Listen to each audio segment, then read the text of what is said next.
Hello, everybody. I am Conquering History Games, and welcome to another set of predictions for the United States of America's senatorial race, with, of course, my face cam in the bottom left here.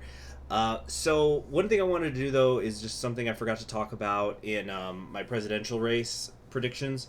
I do think, first off, I think that Biden's going to win the popular vote.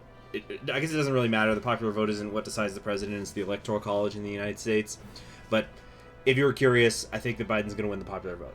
Another thing that I had forgot to bring up, because there's been a lot of hay made about Texas turning blue or not this year, which, as you saw my presidential predictions, I thought it did not.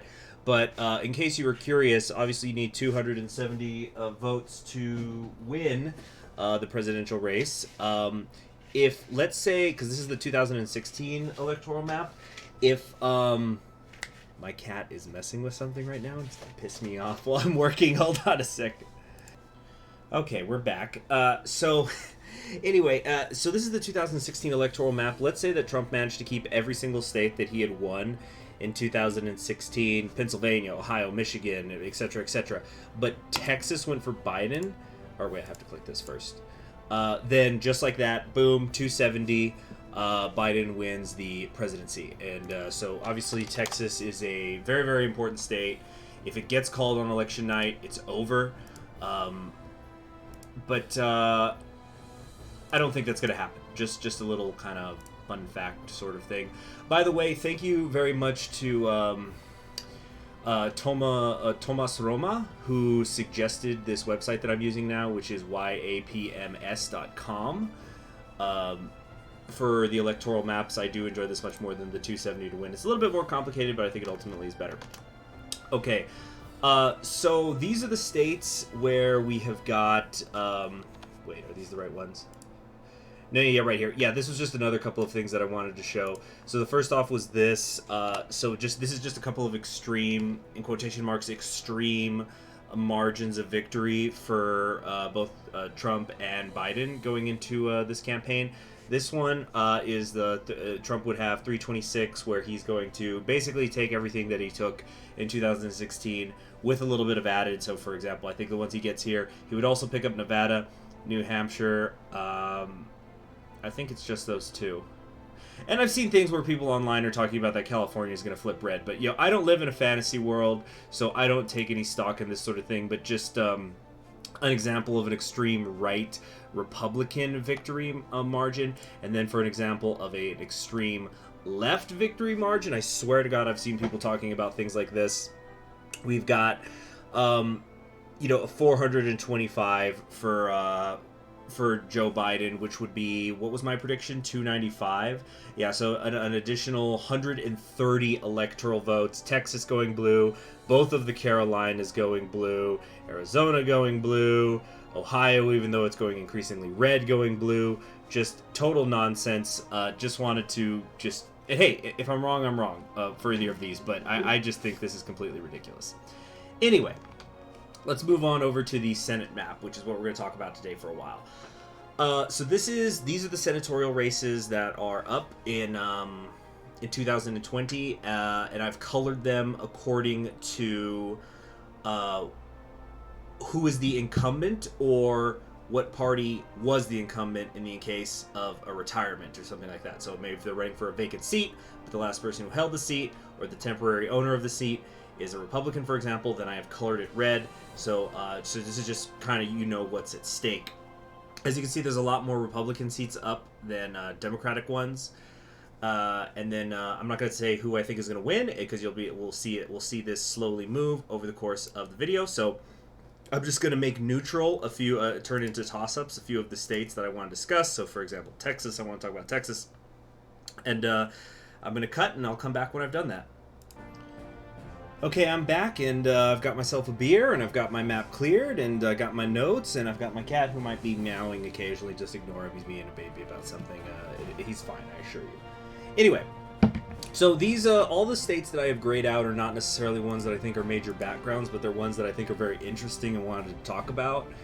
And then, of course, at the end, we're going to see who has the majority in the Senate. Of course, if it's a 50-50 split, then the party that's going to control the Senate is going to be the one that wins the executive. So that'll, because their vice president is able to break ties in the Senate, so that would be Mike Pence on the Republican side, or it will be Kamala Harris on the Democratic side. Because I've predicted a Biden victory in the presidential race, if it's a 50-50 split, that means that the Democrats will control the Senate because they have the tiebreaker. Anyway, so let's start in Montana. By the way, I'm kind of rushing this. I just, because I know it's around the corner. I've been so busy. I've been working a lot. Yeah, so sorry if I don't go into as much detail about some of these races as you want. First off, let's talk about Montana.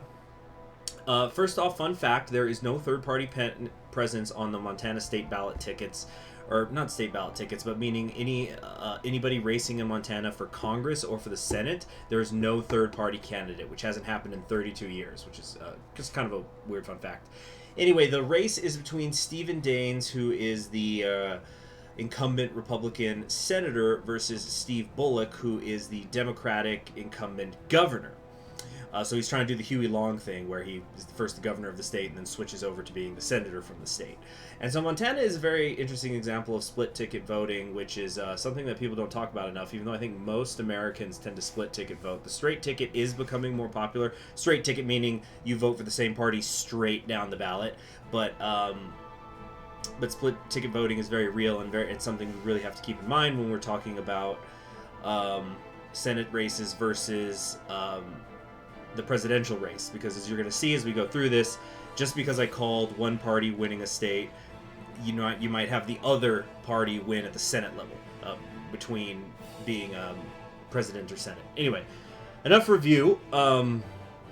So since Harry Truman, Montana has only voted for a Democratic president twice, but they've had Democratic governors for the last 15 years in a row. Steve Bullock, who's the Democratic governor now, was reelected in 2016 as governor, even though the state voted for Trump very strongly, getting him in the White House. Now, the state has virtually been a tie. I've been seeing lots of polls. Both of them have been leading lots of polls over a period of many weeks and months.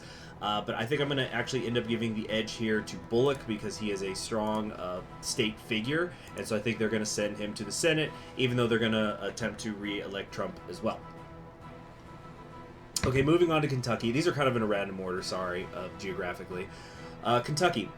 So Kentucky, of course, has Mitch McConnell, who is the current Senate Majority Leader as its incumbent senator. He's been the face of Republican legislation for over a decade now. He's facing against Amy McGrath, who's a woman who's a veteran of both the wars in Afghanistan and Iraq. She was the first woman in the Marines to fly a combat mission. This is not her first attempt at public office. A couple years ago, back in 2018, she ran for a congressional district in Kentucky. I don't remember which one it was. I'm so sorry. Was it the congressional? I'm not going to try to guess, but she ran for it. She won the primary, but then she lost against the Republicans. So now she's running for Senate, which is just a class. Now, this is kind of a classic example of two things. Number one, it's a classic example of the Democrats running somebody who has combat experience to try to win Republican states over. They've been doing this for many, many years. Secondly, it's a classic example of Democrats picking a loser to then go for even higher office. Anyway, there is a libertarian who is running in this race, and he is soaking up some of the vote. But even with that, Mitch McConnell has maintained an almost double-digit lead consistently over McGrath. Biden is also not doing very good in the state, so I don't think that McGrath is going to be able to depend on some sort of surge of support for the president in straight ticket voting, which I'm going to talk about a lot. Like that the Biden surge may be helping people down ticket. I don't think it's going to be enough here in Kentucky. Certainly not enough. It's already over. The Republicans have won this, and I'm going to draw some parallels to this race when we get to Texas, which is going to be the last state I'll go over. Okay, Kansas. By the way, I didn't mention what beer I'm having. We're not there yet, but we're going to talk about Alaska. I'm having an Icy Bay beer from Alaska. It's an IPA, which I think are kind of overdone, but I got it in a mixed box, and I kind of like it. Anyway, so I'm going to be sipping on that periodically. Kansas. Kansas, super interesting race. So we've got a race here between the Democrat Barbara Bollier, who used to be a Republican, and she's taking on Roger Marshall, the Republican. Um, Kansas won. The Democrats won the governorship in 2018. And essentially, what I think is going on here is the Kansas City suburbs in the eastern part of the state, which border Missouri, are going increasingly Democratic and are also an increasingly large portion of the state's population.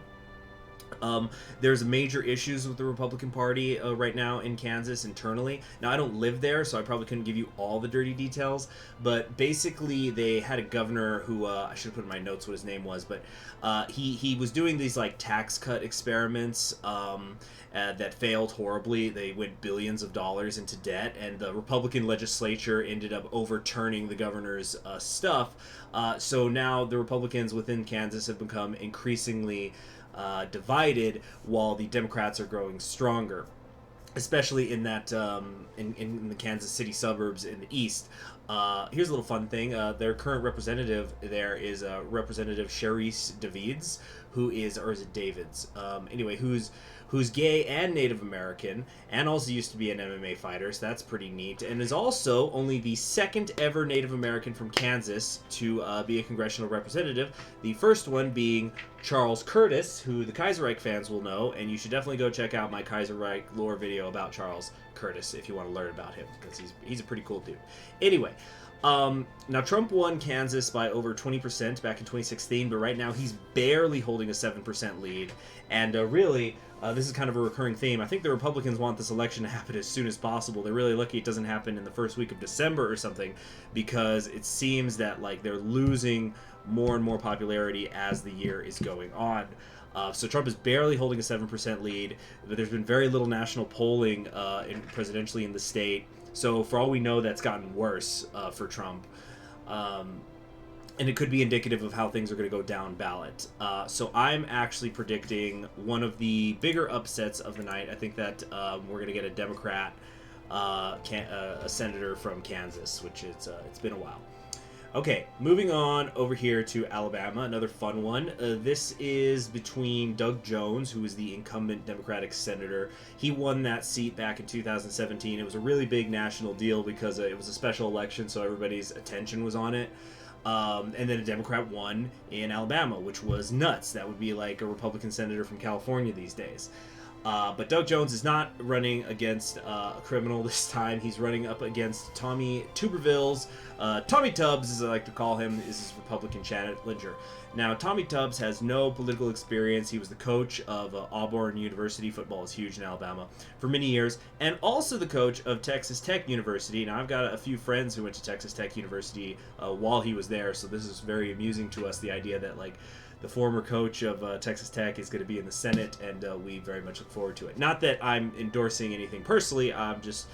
This whole video is strictly entertainment. You guys know I don't talk about who I vote for or who I like. Anyway, what's kind of funny is that the people in Auburn University sort of hate this guy, and so does Alabama, because Auburn hates him because he left for Texas Tech, and then Alabama hates him because Auburn used to beat them so much. But the point of them is Republicans win in Alabama. Period. End of story. Tommy Tubbs hasn't even done a debate. He hasn't done one against Doug Jones. He didn't do one in the primaries against Jeff Sessions. He has a significant lead. It's only been getting bigger. Last I checked, it was 12%. So this is absolutely going to go to the Republicans. All right. Arizona. So this is a race that involves Mark Kelly, who was one of the astronaut twins. It's him and... What was his brother's name? I think it was Scott Kelly, but yeah, I think they're the only siblings who have ever been to space, so that's kind of cool. That's got to be fun to talk about at Thanksgiving. And he's going against the incumbent senator, Martha McSally. So the polls have been showing Mark Kelly consistently in the lead. We're hearing a lot about how... about how Arizona is turning increasingly blue, including their, I think it's their 6th district. And I've even seen quotes from Republican strategists that are saying, like, Mark Kelly is he's basically the best Democratic senator candidate in the country. So they're really having trouble going against him. Also, he is the husband of Gabby Giffords, who was the congresswoman who was shot back. She was almost assassinated back in 2011. So there's definitely some sympathy vote there. There's name recognition there. Everybody loves astronauts, and so I think that the Democrats, even though I don't have them winning the presidential race in Arizona, I think they're going to pick up. They're going to pick up the Senate seat because it's not as dependent on youth and Latino vote. Okay, now coming over to Georgia, this is really difficult to, well, hopefully not too difficult to explain. Basically, there's two senatorial elections going on here at the same time, which is not usually how it works. Because you have about a third of the Senate that's up for re-election every 2 years. And it should be set up so that it's never two senators from the same state, because the Senate, the way it's designed, it's meant to move slowly. It's not like the House of Representatives, which I'm going to talk about in the next video, which will probably come out Monday, hopefully in the morning. So the regular election, which is going to be the one that I'll put here in the broader area. Oops, I'm not saying that's going Democratic. So you've got the incumbent Republican Perdue, spelled Perdue, versus the Democrat Jon Ossoff. This is another one that seems to virtually be a tie. Perdue was seen as a lock for the state for a while, and he's been losing his lead. But in this particular Senate race, there's still about 10% that are undecided. So a lot of people are saying it is a coin flip, but I don't think the blue tsunami that, the ridiculous thing I was showing earlier with, like, some people are saying Biden's going to get over 400 electoral votes. I don't think the tsunami of blue is really going to happen like that. And yeah, maybe there's going to be some straight ticket voting that's going to help Ossoff, but I think Georgia is just not that blue. And even if it was, there was the Brian Kemp voter purges from a couple years ago that I think still haven't been regained by the Democrats. So ultimately, I'm going to say that Perdue's going to win that race, and the Republicans are going to get that hold on to that Senate seat. Now, the special election, that's this gray circle here. This is a fun one. I'm saying everything's fun and interesting because it is. It's fun. Anyway, I know it's important to people's lives, but it's kind of fun too, or is that just me? So it's a jungle primary. So in a jungle primary, that means that everybody is running on the ticket at the same time. There was not a primary for this. So for example, in other states, you've had where the Republicans were picking their nominee and the Democrats were picking their nominee way back in March and stuff. But that is not the case in this special election. There's multiple candidates in both the Democratic and the Republican parties who are running for this seat, and other ones, other parties as well. But in reality, there's only three serious candidates. The first is the Republican Kelly Loeffler, who is she's the incumbent senator, because the one who used to hold the senatorial seat, he retired for his health, and Brian Kemp, the governor, appointed her as the incumbent senator. She's also one of the co-owners of the WNBA team in Atlanta that is called the Atlanta Dream, and I'll talk about that later, why I'm bringing that up. She's running against another serious contender, Doug Collins, who is a Republican congressman who a lot of people wanted Kemp to initially appoint, and they were really mad that he didn't go, that Collins wasn't picked and he stayed on with Kelly. And then the third major candidate for this special election is the Democrat Raphael Warnock, who is a pastor and for years has been the head of this voter registration project in Georgia. He's getting a lot of traction nationally from Democrats. He's been endorsed by really big names, from people in New York to California to Bernie Sanders, and both Presidents Obama and Carter endorsed him. But as again we're going to talk about when we get to Texas, I don't care how many people in New York like a candidate in the South. People in New York don't get to actually go to the ballot box and vote for that person. That's not how this works. The states pick their state people. So the way that this special election is going to work, because it's the weird jungle primary, and is if there needs to be a runoff, it'll happen on January 5th, 2020. Or excuse me, not 2020, 2021. Now, Warnock, the Democrat, has a plurality of the votes right now because the Republican vote is getting split between the other two. But he is still nowhere near 50%. There are a lot of I think he's at 32. Last I checked, 33, 32. Now, there's a lot of undecideds right now. I think it's over 20%, but they would essentially all need to break for Warnock to win. I think those are going to mostly still break Republican. Again, I think the blue tsunami is not happening. And so this is essentially going to get pushed to January 5th. We are not going to see a result this year. Now, having said that, I think it will be between Warnock and Loeffler. I really hope I'm pronouncing her name right. She is actually doing better than Collins statewide. And another fun fact, which is probably kind of hurtful if you're a low-effer, but the Atlanta Dream, the team that she owns, they have come out in support of the Democrat Warnock because low-effer condemned. She came out against Black Lives Matter, so her own team turned against her. So that's got to sting. Anyway, so yeah, we're gonna keep this gray. It's a toss-up. It's not going anywhere. We're not gonna find out until January. Okay, Maine. So Maine's current incumbent senator is Susan Collins, who was basically as safe as it got in terms of being in the Senate. People who were Democrats loved her, Republicans loved her. The last election she had in 2014, she got almost 70% of the vote in her third election to the Senate. But the Kavanaugh hearings happened a couple of years ago, and she was a key part in getting him through the Senate. And so now she has basically she was forced to choose a partisan side based on that, or like she's perceived as having chosen a side just based on that one vote more than anything, and it's made her extremely vulnerable. She's been bleeding support to the Democrat Sarah Gideon, who was the Speaker of the House in Maine. And Gideon's been getting tons of money, about 50% more than Collins has had. And also a lot of organizations that used to endorse Collins have been flipping over to Gideon. I think that even though it's not going to be a tsunami, there is going to be a Biden wave, and that's going to help Gideon. I do have Biden taking all the districts in the state, including the 2nd district. So that's going to help Gideon out. So Collins, you had a good run. It's just an objectively impressive run that you had over the years, but it's game over. Gideon, that's the Democrat. Gideon's been outside the margin of error for weeks in terms of the victory, and her lead is only increasing. So this is going to go to the Democrats. Whoops, excuse me, clicked the wrong color. There we go. That's going to the Democrats, and just like that, we're already at the 50%. So you can already tell who I think is going to win this. So let's talk about Alaska, which is geographically the wrong location. That's supposed to be up here. First thing, if we're going to talk about the Alaska senatorial race, you have got to pause this video, go look up the Al Gross Bear Doctor ad. It is so funny. He is like, it's just like, I'm not talking about policy, but it's like he kills bears, but he also heals bears, which is, I guess, a way to be bipartisan or something. I don't know, but it's just a silly ad. Anyway, so once you've done that, come on back. We've got the Democrat nominee Al Gross going against the Republican Senator Dan Sullivan. Now, Alaska has typically been a very safe seat for the Republicans, and the Republicans were also trying to lock it up by putting in about $3 million additional funds and super PAC money in mid-October. But something that's been really shaking up the senatorial race has been when Justice Ginsburg died.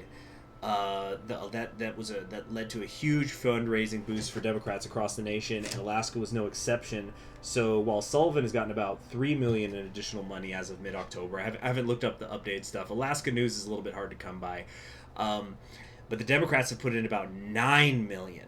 Now, this was a tie back in August. It was pretty much a tie, this race. And in theory, the Democrats are gaining momentum up there. They've been doing a lot of community outreach, which is in a place like California, that's not going to do much. But Alaska has a very low population, so you could, doing those retail politics, I think it's called, you can kind of go a long way.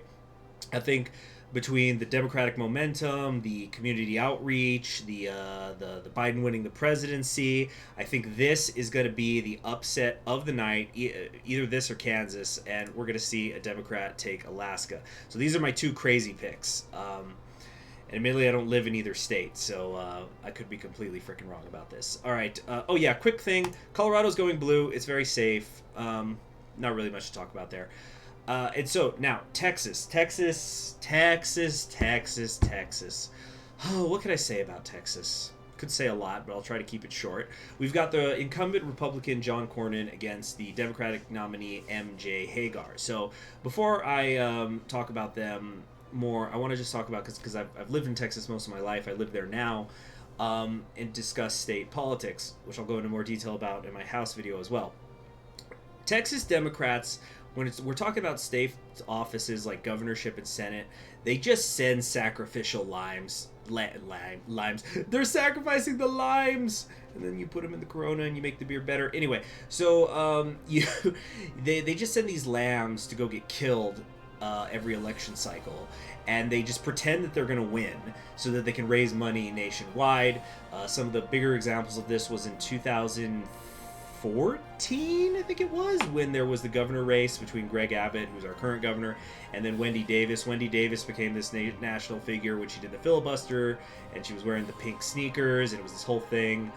Ran a horrible campaign, just objectively a horrible campaign. In fact, I'll tell a funny little story there. So, at the time, I was doing a college credit course where you could get political science credits if you were an intern with a local government official during for the semester. Now, this is El Paso. Everybody was Democrats, so I ended up working at the state senator at the time. He's since retired. State Senator Jose Rodriguez's office, and they would never have me do partisan stuff. I was just like doing office work and learning other things. Anyway, that's not what this is about. So on, funnily enough, Halloween, which was yesterday, on the Halloween of that year, right before the election was happening, actually the election had already started with early voting, Wendy Davis was going to be in town. And so they said, hey, Conquering History Games, we're going to go, Rodriguez is going to go speak at her rally. Do you want to come just to watch?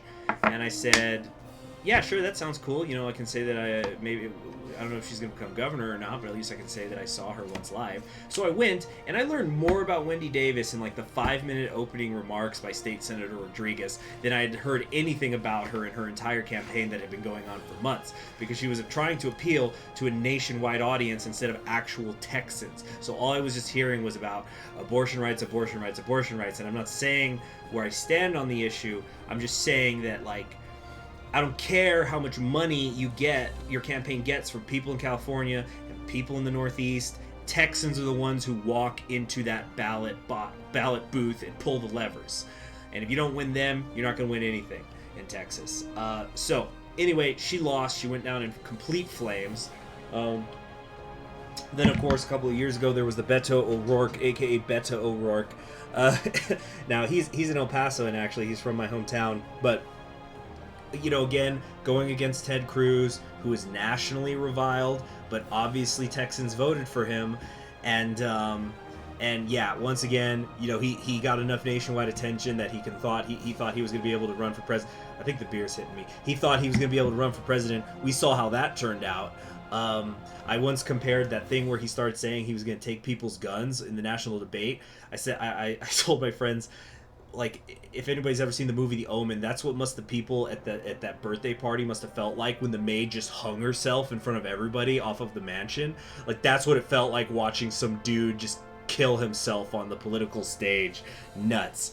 Anyway, so national attention, but Texans are the ones who vote, and they've voted to re-elect Ted Cruz. So anyway, let's actually talk about the people who are running now. We've got John Cornyn and MJ Hagar. So this is very similar to the Kentucky race, as I alluded to earlier, where you have this veteran woman Air Force pilot versus a long-term Republican incumbent. Incidentally, the contrast between Hagar and John Cornyn's commercials are often hilarious, because sometimes on the television they'll play one and then the other. So like Hagar, you'll have some testimonial about her in combat in like Afghanistan, and they're blowing things up, and there's all these action shots. It's like a Michael Bay directed commercial, and then it'll cut over to John Cornyn. It's like, John Cornyn for Texas Senate. He's thoughtful. He's a thoughtful guy. Vote thoughtful John Cornyn. It's like, what? What does that mean? And it's just really funny. So anyway, but the thing now, unlike the Wendy Davis and the Beto O'Rourke stuff, Hagar has not actually really been receiving national attention. In fact, I've seen Hagar referred to as him and he sometimes when people outside of Texas are talking about the race, because they don't know that Hagar's a woman, because I guess they've never seen a picture of her or something. But she's been trying to talk to Texans. She's been deliberately avoiding a lot of partisan language. She's clearly trying to court the center of the state. Try to win over some Republicans, and but the thing is, the last I checked this particular stat was we were already several days into the early voting in Texas, and about a third of Texans didn't know anything about MJ Hagar beyond her name. I'm not saying they hated her or they liked her. They just didn't know anything about her.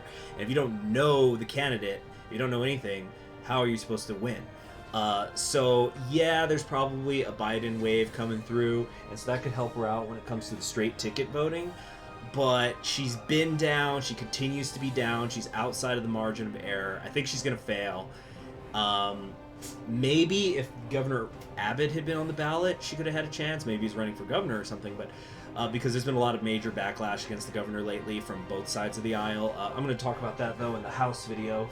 And yeah, that's it then. So I've got the Republicans holding on to this. And then, oh, shoot, I forgot about South Carolina. Yeah, South Carolina, I've been hearing about this Jamie Harrison guy. I've been trying to keep up with it. It looks like he's doing community outreach. It looks like the Republicans are kind of split when it comes to Lindsey Graham. You've got a lot of people who are voting against him, not because they're voting for the Democrat Jamie Harrison, but because they don't like Lindsey Graham. Sometimes it's for policy reasons. Sometimes it's because they think he's cuddled up a little bit too close to Trump, because Graham initially was positioning himself as somebody who was going to be a Republican in opposition to President Trump, but he has since become a close ally. There's also the Supreme Court stuff where he's been on the judiciary committees. So, you know, there certainly is a possibility that this senatorial seat could go Democratic, but I think that this Harrison guy, it's just a little bit too little, too late. So Graham is going to hold on to that. So we're going to be looking at a 52-47 split. The Democrats do take the House. They've got Harris in office in case of a tie. And then we've got the one toss-up because this is going to get pushed into the runoff in January. And I guess if that does happen, I'll talk about who's going to win it when we get there. So that's really it. Yeah, thanks for joining me. So probably tomorrow I'm going to get up that House of Representatives video. Keep an eye out for that, because there's a lot of interesting things I want to talk about, including some very local Texas politics, which I think are going to be indicative of what's going to happen in the country as a whole moving forward. Thanks for joining me. I'm Conquering History Games. Please be sure to subscribe and like the video, and I'll see you around. Bye.